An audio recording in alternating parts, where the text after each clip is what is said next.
नमस्कार मित्रांनो, मी विजय कदम आपल्या सर्वांचं एज्युकेट टू इंडिया ग्रुपमध्ये स्वागत करतो आहे. आता राज्यसेवा पूर्वपरीक्षा जी आहे याची जाहिरात आलेली आहे, ॲडव्हर्टाइजमेंट आलेली आहे. 28 एप्रिल 2024ला पूर्वपरीक्षा होणार आहे. आता राज्यसेवा जे आहे तर कॉमनली पहिल्यापासून नाव दिलं जात आहे.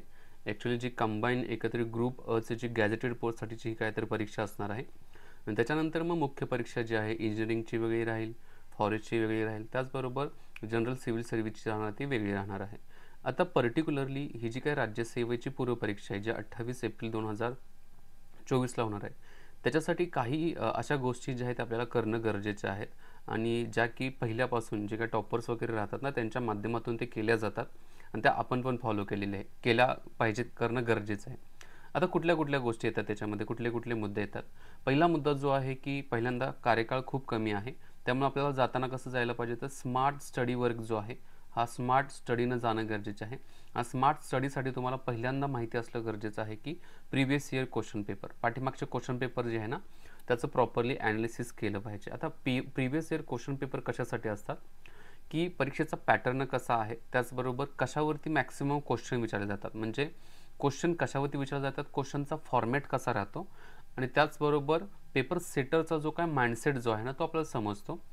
आणि सगळ्यात इम्पॉर्टंट PYQच्या माध्यमातून आपल्याला समजतं की काय वाचायचं आहे आणि काय सोडायचं आहे. ज्यावेळी आपल्याला काय वाचायचं आहे काय सोडायचं आहे हे समजतं त्यावेळी आपला 50% स्टडी जो आहे तो इथं कंप्लीट होत असतो. त्यामुळे आपल्याला काय करायचं आहे ते पाठीमागच्या प्रश्नपत्रिका ज्या आहेत ना पूर्वपरीक्षेच्या त्या प्रॉपरली बघायच्या आहेत. याच्यामध्ये आता आपल्याला माहिती आहे की जे GS जो फर्स्ट आहे या GS फर्स्टवरती मेरिट लागणार आहे आणि त्याचबरोबर जो CSAT आहे, CSAT हा काय तर क्वालिफाय लेवलचा आहे की 33% तुम्हाला मार्क्स भेटल्यानंतर तुम्ही CSAT क्वालिफाय होणार आहे. बट CSATकडं पूर्णपणे दुर्लक्ष करून चालणार नाही आहे, कारण त्याला आपल्याला काय करायचं आहे क्वालिफाय करणं गरजेचं आहे बघा. त्यामुळे PYQ असतील तर प्रॉपरली PYQचा अभ्यास करायचा आहे आणि PYQचा अभ्यास करत असताना कोणत्या मुद्द्यांच्यावरती भर द्यायचा आहे. पर्टिक्युलर आपण सब्जेक्ट्स वाईज बघितलं तर समजा आपण पॉलिटीचा विषय घेतला, इकॉनॉमिक्सचा घेतला तर कशावरती प्रश्न विचारले जातात. जसं पॉलिटीमध्ये संसदेवरती प्रश्न येतात तर आपल्याला संसदेचा प्रॉपरली अभ्यास करणं गरजेचं आहे. इकॉनॉमिक्सवरती पंचवार्षिक योजना जी असेल त्याच्यावरती डायरेक्टली असेल किंवा इनडायरेक्टली असेल एखादा प्रश्न येतोच तर त्याचा प्रॉपरली स्टडी करणं गरजेचं आहे. त्याचबरोबर मॉनिटरी पॉलिसी कमिटीच्या बाबतीमध्ये क्वेश्चन्स असतील, बँकिंग सिस्टीमच्या बाबतीमध्ये असतील तर त्या मुद्द्यांना आपल्याला काय करायचं आहे तर अभ्यासायचं आहे आणि त्याचा रेफरन्स जो आहे तुम्हाला PYQमधून मिळेल. कुठून? PYQमधून मिळेल. त्यामुळे प्रिव्हियस इयर क्वेश्चन पेपर जे आहेत ना खूप इम्पॉर्टंट आहे. यांना तुम्हाला काय करावं लागेल तर प्रॉपरली त्याचं ॲनालिसिस करणं गरजेचं आहे.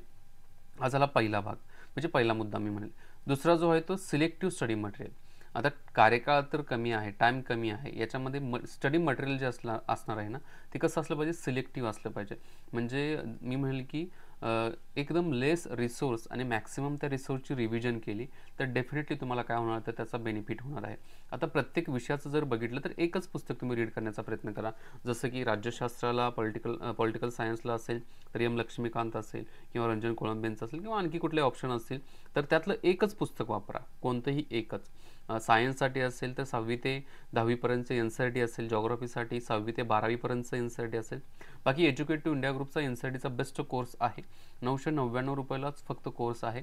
याच्यामध्ये जवळपास ज्या व्हिडिओज आहेत ते 300+ लेक्चर्स आहेत आणि सगळे विषय जे आहेत प्रॉपरली शिकवलेले आहेत बघा.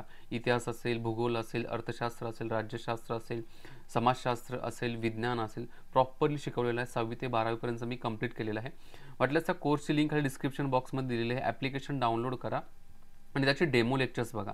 डेमो लेक्चर्स बघितल्यानंतर तुमच्या लक्षात येईल की डेफिनेटली या कोर्सचा तुम्हाला बेनिफिट होणार आहे. त्याच्यामध्ये काही तुम्हाला जे काही मी म्हणेल की क्वेश्चन्स पण देण्यात आलेले आहे, प्रॅक्टिस क्वेश्चन्स आहे. त्या क्वेश्चन्सचा पण तुम्ही काय करू शकता तर प्रॉपरली लेक्चर्स बघून झाल्यानंतर, नोट्स वाचून झाल्यानंतर, नोट्स पण आहे त्या नोट्स पण तुम्ही काय करू शकता डाउनलोड करू शकता. ओके, त्यामुळे तो कोर्स पण एकदा बघून घ्या तुम्ही.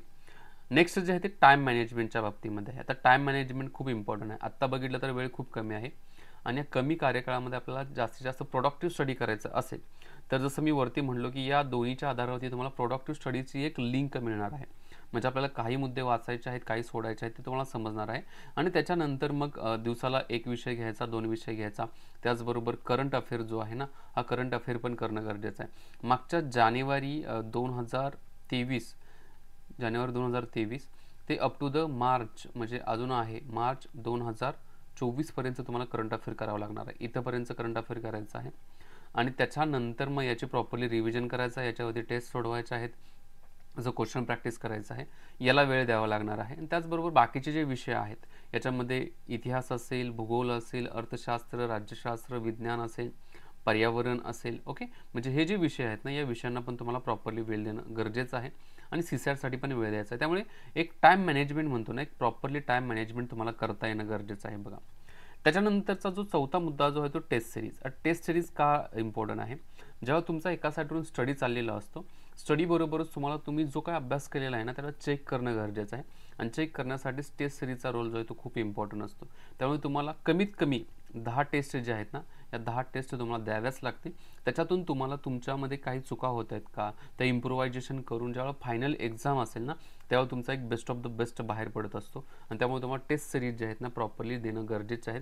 एक 10 कमीत कमी टेस्ट देणं गरजेचं आहे, त्याचं ॲनालिसिस करणं गरजेचं आहे. आणि त्याच्यानंतर समजा टेस्टमध्ये मार्क्स कमी पडत असतील त्याचे रिझन्स काय आहेत, आपला माइंडसेट कसा क्रिएट होत असतो किंवा परीक्षेचं वातावरण कसं असेल, त्याच्यामध्ये आपण कशाप्रकारे असू शकतो, या सगळ्या गोष्टींचा अंदाज येईल. आणि ते तुम्ही लिहून काढा की आपल्या कोणत्या कोणत्या गोष्टी चुकतात आणि त्याच्या प्रत्येक चूक जी होते ना त्याला कमी कमी करत जावा. ॲट द एंड तुमच्याकडून कुठलीही चूक होणार नाही आहे. त्याच्यानंतर सगळ्यात इम्पॉर्टंट जो आहे, मी पहिला मुद्दा हा ॲड करायला पाहिजे होता इथं वरती, पण मी कॉन्फिडन्स म्हणतोय. याचा रोल खूप इम्पॉर्टंट आहे. कॉन्फिडन्स ही अशी गोष्ट आहे की जिथे तो जरी तुमचा 50% जरी स्टडी असेल ना तरी तो तुम्हाला उत्तराच्या जवळ घेऊन जातो आणि त्याचबरोबर तुम्हाला मेरिटमध्ये घेऊन येतो. त्यामुळे कॉन्फिडन्सची लेवल कधीही डगमगून देऊ नका. कॉन्फिडन्स खूप जास्त ठेवा प्रत्येक गोष्टीमध्ये.